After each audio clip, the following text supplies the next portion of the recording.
Bienvenue dans Un mot, un portrait. Aujourd'hui, le mot individuation et le portrait, celui de Carl Gustav Jung. Avant de commencer, parlons un petit peu de celui que nous appelons tous Jung. Né en 1875 et mort en 1961, Carl Gustav Jung était un psychiatre et psychologue suisse et le fondateur de la psychologie des profondeurs. Son héritage est immense.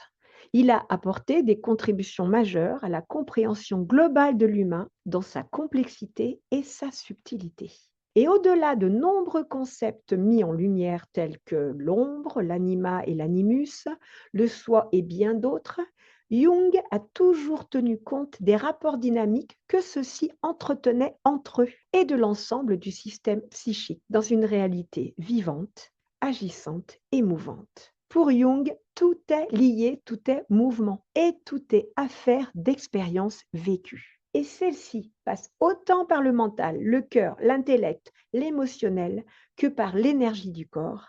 Tout s'inscrit dans une conception de totalité.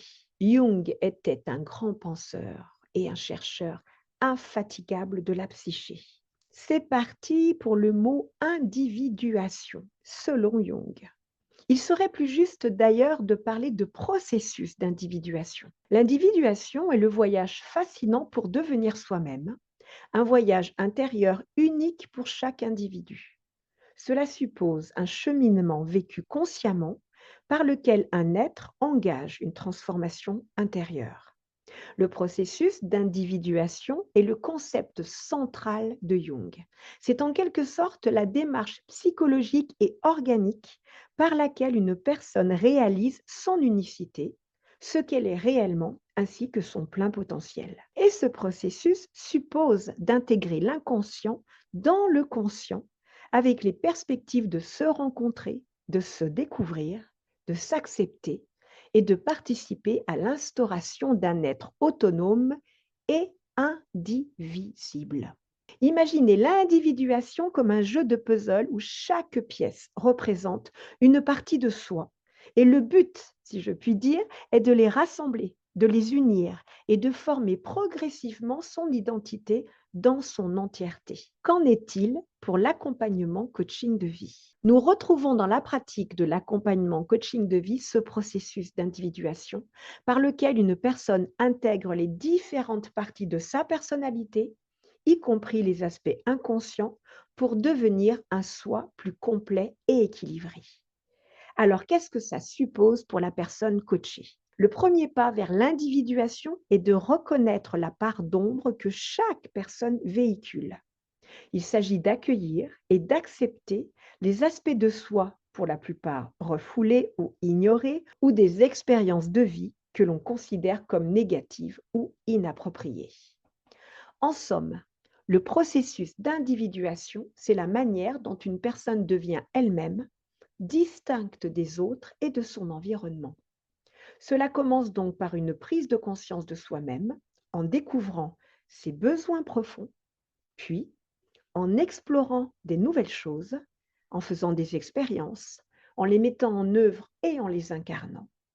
L'étape suivante est celle de l'acceptation de ses différences, de ses forces et faiblesses, sans chercher à se conformer aux attentes des autres. Puis vient le temps d'une expression plus appropriée, plus juste dans le quotidien, dans ses propres choix, dans ses décisions, dans son existence.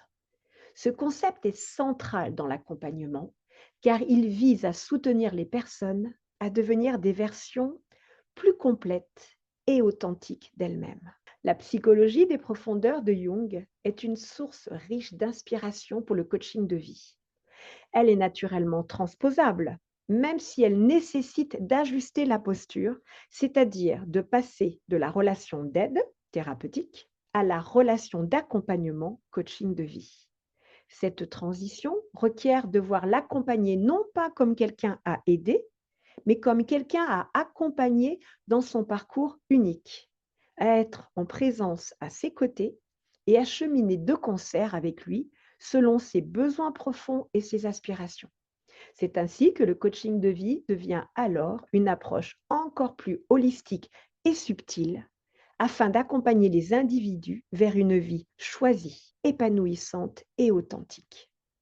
L'exploration de la dimension intérieure enrichit la pratique de l'accompagnement en offrant une dimension supplémentaire de connexion, de sens et de profondeur. Cette approche holistique, qui considère l'individu dans toutes ses dimensions, facilite une transformation authentique et durable afin que les personnes accompagnées deviennent la plus juste version d'elles-mêmes. Pour conclure cette rapide exploration de l'œuvre de Carl Gustav Jung et du mot individuation, imaginez-vous comme un artiste en pleine création d'une œuvre unique, la vôtre. Chaque trait de pinceau représente une expérience, chaque couleur une émotion, une pensée, un comportement, un besoin profond à réaliser. Et le tableau ainsi devient le chef-d'œuvre de votre identité. Si, ne craignons pas les mots. Et rappelez-vous, l'individuation est un voyage continu. Prêt à poursuivre votre propre quête intérieure?